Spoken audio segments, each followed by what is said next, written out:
Welcome back, everybody, to another deep dive. This time, we're going to be looking at something I know is on everyone's minds, the recent U.S. presidential election. Yeah. But we're going to try to do something a little different. All We're right. going beyond just the typical post-election analysis. Right. And to do that, we're going to be taking a really deep dive into a couple of impassioned YouTube videos from a guy named Dr. Jose Antonio Cisneros. Interesting. He's a professor and a political commentator. Okay. And he's got some pretty strong opinions about why the outcome was so unexpected. Interesting. Well, his perspective is really fascinating, I think, because he kind of goes beyond just a surface level reaction. Right. And he tries to really dissect like the underlying, kind of factors that they were at play here. And some of his conclusions are pretty thought-provoking. Yeah, and he doesn't hide his disappointment at all about the outcome. Wow. He was very open about supporting KamalaHarris. Yes. And he doesn't mince words about believing that a Trump presidency will be detrimental for the country. And you can really feel that urgency and that concern in his analysis. Yeah. He's not just sort of like politely disagreeing with Trump's policies. He really sees this as a potential threat to the core values of American democracy. Right. And so to understand where he's coming from, how he gets to this conclusion. Okay. One of the first things he talks about is the economy. Okay. And this is interesting because on paper, at least, it seemed like the U.S. economy was doing pretty well. That's right. And that's where he makes this really interesting distinction between what he calls the macro economy, right, which is, those sort of big picture indicators like, GDP and things like that versus the microeconomy, right, the day-to-day reality for individuals. Right. And he argues that, while the overall economy might look strong on paper, a lot of people just aren't feeling that improvement in their own lives. He gives this great example about going grocery shopping with his wife. Okay. And being surprised that prices were still so high, even though, technically inflation was down. Interesting. So it's that disconnect between what the data is saying and then what people are actually experiencing on the ground that he thinks is really important. Right. It's that feeling of being squeezed, struggling to make ends meet. Right. That can make people, I think, really desperate for change, even if objectively maybe things are moving in the right direction. Yeah. And I think that's that desperation that Dr. Cisneros argues made people susceptible to some of Trump's campaign tactics. And this is where it gets really interesting. Okay. Because he starts talking about the neurobiology of decision-making and how he thinks the election was ultimately won by appealing to emotion rather than, logic and reason. So sort of winning hearts and minds, not through the minds, but through the hearts. Exactly. And specifically, he's talking about appealing to fear. Fear. Okay. And he breaks down the human brain into three main parts. All right. You've got the basal, which controls your basic functions. Oh. Then you've got the limbic system, which governs emotions. Right. And then the cortex, which is responsible for, logic and reasoning. Right. And so, a lot of political campaigns try to appeal to the cortex. Right. Present the facts. Right, exactly. But he thinks that what Trump's campaign did so effectively was target the limbic system. Interesting. And specifically the amygdala, which is the part of the brain that processes fear. Right. So even if voters, rationally knew that some of Trump's claims were exaggerated or maybe unfounded, that fear response might have overridden that logic. It's like when you hear a loud noise and you jump before you even have time to think about what it was. Exactly. And he calls this the amygdala hijack. Okay. And that's what he thinks happened. Interesting. So that sounds like that could be a pretty powerful force in decision-making then. It is. And, when we're in that state of fear, we're much more vulnerable to manipulation. Right. Especially by people who understand how to exploit those fears. Exactly. And that's what he argues Trump's campaign did so well. Okay. They really honed in on the things that people were already worried about. The economy, immigration. The changing world. Exactly. And instead of offering these really detailed policy solutions or highlighting Trump's, qualifications, they just presented him as this strong man. A protector. A protector, someone who could shield people from all these perceived threats. Right. And he makes this really fascinating comparison to the Tylenol cyanide scare. Oh, yeah. Do you remember that from years ago? A few bottles were tampered with. Right. And it caused this widespread panic. Yeah, even though, the vast majority of Tylenol was perfectly safe. Exactly. But despite that huge PR crisis, Tylenol sales actually went up. Right. because of all that media attention. Yeah, it was like all that talk about Tylenol, even the negative stuff, just made the name more familiar, more present in people's minds. Exactly. And Dr. Cisneros argues that something similar happened with Trump. Good press, bad press. Yeah. It didn't really matter. He was constantly in the news. Right. And that constant exposure, combined with this fear-based messaging, might have made him seem like the answer to a lot of people's anxiety. So just name recognition alone can be enough to win an election. Well, that's a great question. And it's one that Dr. Cisneros digs into a little deeper. Okay. As he starts unpacking some of the specific tactics that the Trump campaign used. And we'll get into those when we come back after the break. I think it's important, before we get into the specifics of, like the campaign tactics, to understand that Dr. Cisneros, he's not just a casual observer here. Right. He's an immigrant himself. Right. So he's someone who's experienced firsthand the challenges and the anxieties of navigating, a new culture and a new system. That's a good point, because it means his analysis isn't just theoretical. Right.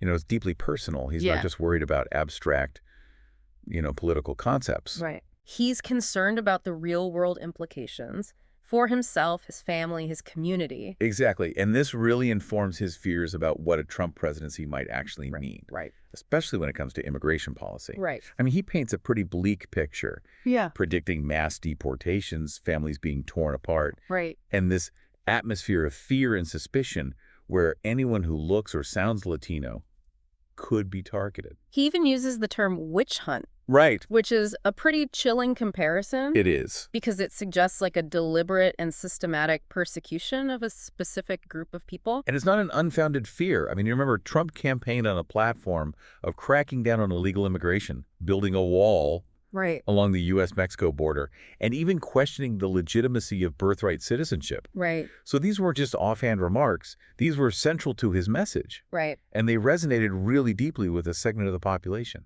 So essentially what Dr. Cisneros is saying is that this rhetoric created an environment where these fears could flourish. Right. And he's worried that that fear is going to translate into concrete actions. Right. Potentially even human rights violations. That's his central concern. Wow. He sees a very clear link between the rhetoric and the potential for real-world harm. And it's not just immigration. Right. He's also really concerned about the potential erosion of democratic norms and institutions. Those checks and balances that are essential to a functioning democracy. He goes as far as comparing the U.S. to Venezuela under Hugo Chavez. Wow.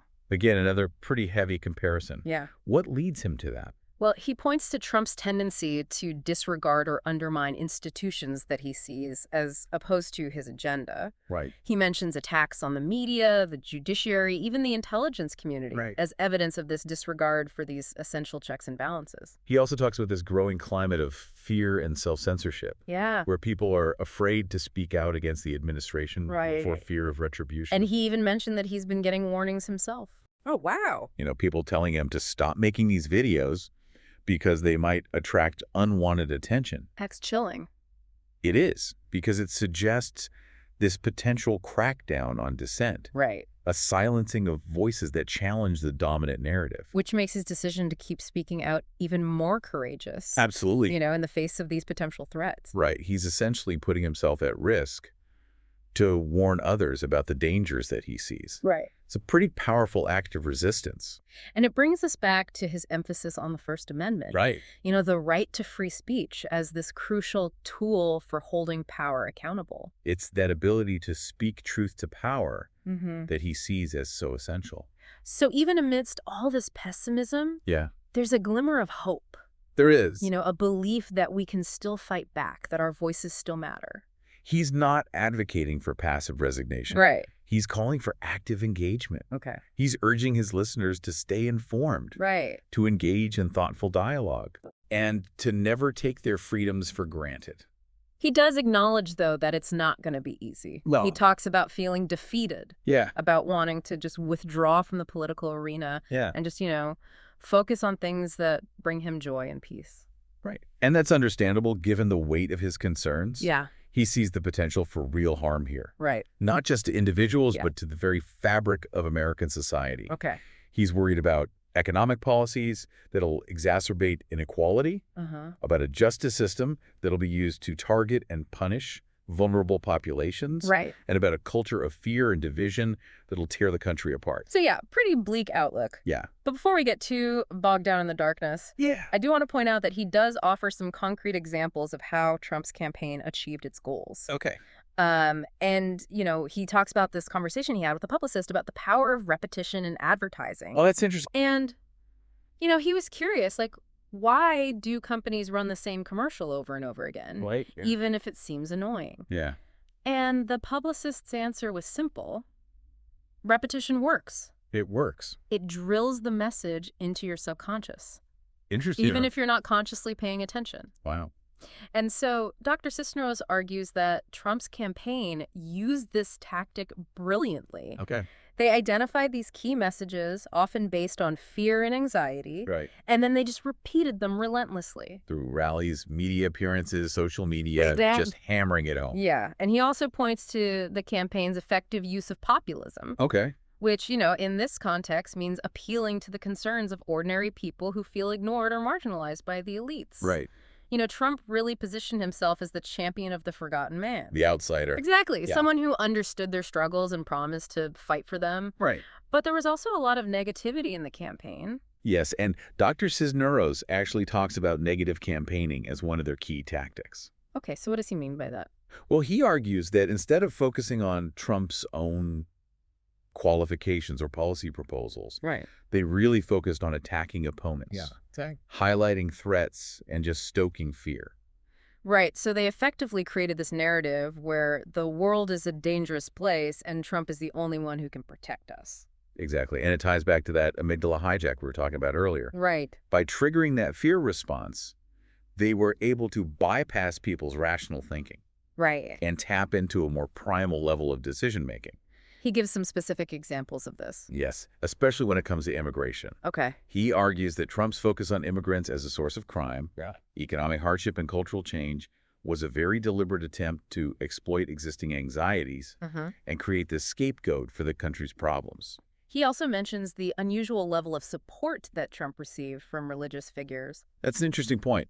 He doesn't go into a lot of detail, but it's clear that he believes that this endorsement played a role in appealing to voters' emotions. Right. Maybe by tapping into their faith or their desire for strong moral leadership. Yeah, by aligning himself with those religious leaders, Trump was able to sort of tap into that sense of moral authority and righteousness, which further bolstered this image of him as a protector. Right, like a savior figure almost. Yeah. So we've got this potent cocktail of economic anxiety, fear-mongering, religious appeals, repetition, all aimed at bypassing logic and triggering that emotional response. It's a pretty sobering analysis. It is, and while Dr. Cisneros might be feeling defeated, I do think his analysis offers some valuable insights into the forces that shaped this election. Absolutely. And the potential challenges that we face as a nation. Right, and in the final part of our deep dive, we'll try to unpack these insights further and explore what they might mean for the future. So we've spent this deep dive really kind of exploring Dr. Jose Antonio Cisneros' perspective on this election. Yeah. And it's been a roller coaster, It has. From disappointment and fear to, that glimmer of hope in the power of free speech. Right. So as we wrap up here, I'd like to kind of step back and see if we can maybe distill some key takeaways from his analysis. Yeah, I think one of the most powerful insights is that recognition that emotions, particularly fear, can play a really big role in even, seemingly rational decisions. Right, like voting. Exactly like voting. Yeah. And I think, his explanation of that amygdala hijack really drives home the point that, our feelings can often override our logic. Yeah, especially when we perceive a threat. Especially when we perceive a threat, exactly. Yeah, it's kind of unsettling when you think about it. It is. That we might be making choices based on, gut reactions rather than, really kind of carefully considering the facts. And it highlights the importance of being aware of that tendency. Right. Not just in politics, but in all aspects of our lives. Right. Like financial decisions. Exactly. Relationships. Relationships, yeah. Even just what to eat for dinner. Right. Recognizing the influence of our emotions can help us make more conscious choices. So it's not about suppressing our emotions. No. It's about understanding how they might be influencing us. Exactly. It's about cultivating that self-awareness. Right. so that we can stop and ask ourselves, am I reacting out of fear right now, or am I making a choice based on, a clear assessment of the situation? You also brought up, I thought it was really interesting, that comparison between Trump's constant media presence and the Tylenol cyanide scare. Yeah. Suggesting that any publicity, even negative publicity, can benefit a candidate just by keeping them in the public eye. Yeah. Really raises some questions about the role of notoriety in elections. It does. It challenges that assumption that negative coverage is always detrimental. Right. It seems like, in some cases, just being talked about, being at the forefront of people's minds can create this sense of familiarity and inevitability that actually works in a candidate's favor. Yeah, it makes me think about all those times when I've chosen like a familiar brand at the grocery store. Right. Even though there might be a better option available. Right. We gravitate towards what we recognize. Yeah. Even if it's not the best choice. It's like our brains are just wired that way. It seems like it. Another thing that Dr. Cisneros talked about was the danger of negative campaigning. Yeah. Focusing on threats and dangers rather than, positive attributes. Right. And how that can be really effective in swaying voters. And his example of, how Trump portrayed immigrants as this threat to safety and security is a really, I think, chilling reminder of how easily fear can be exploited. Right, for political gain. Yeah, and it's a tactic that's been used throughout history by people who are seeking to consolidate power. Yeah, create an enemy. Create an enemy. With scapegoat. A scapegoat, exactly. And you can really rally people to your cause. Even if the solutions aren't so great. Even if the solutions are harmful. Yeah, it's a reminder that critical thinking is so important. More important now than ever. Yeah, we can't just passively accept the narratives that we're being fed. Especially when they're playing on our fears and our prejudices. Exactly. We have to question what we hear, dig deeper, and consider multiple perspectives. Absolutely. And that means being willing to have those tough conversations. Right. To challenge viewpoints that make us uncomfortable. Well, even if it makes us uncomfortable. Yeah, it's easy to retreat into our echo chambers. Right. Just surround ourselves with people who agree with us. Exactly. But that just reinforces our biases. Right. And prevents us from seeing the bigger picture. Exactly. So it sounds like Dr. Cisneros is calling for a renewed commitment to civil discourse. I think he is. To respectful debate and the idea that we can disagree without, demonizing each other. Right. And he reminds us that democracy is fragile. It requires our constant vigilance and participation. It's not enough to just vote. No, we have to stay informed. Hold our leaders accountable. Exactly. Speak out against injustice. So what does this mean for us, the listeners? Well, I think it starts with recognizing the power of our own choices. Okay. We can choose to be passive consumers of information, Let ourselves be manipulated. Exactly. Or we can choose to be active, engaged citizens. Right. Critically evaluating the information we receive. Right, and making informed decisions. Yeah, based on our values. We can choose fear and division. Or hope and unity. Apathy and silence. Or action and engagement. The choice is ours. The choice is ours. Well, thanks for joining us on this deep dive. Yeah, thanks for listening. We hope it sparked some reflection, some critical thinking. And maybe even a bit of hope. Yeah, that even in these challenging times, we have the power to shape our own future. We do. Until next time.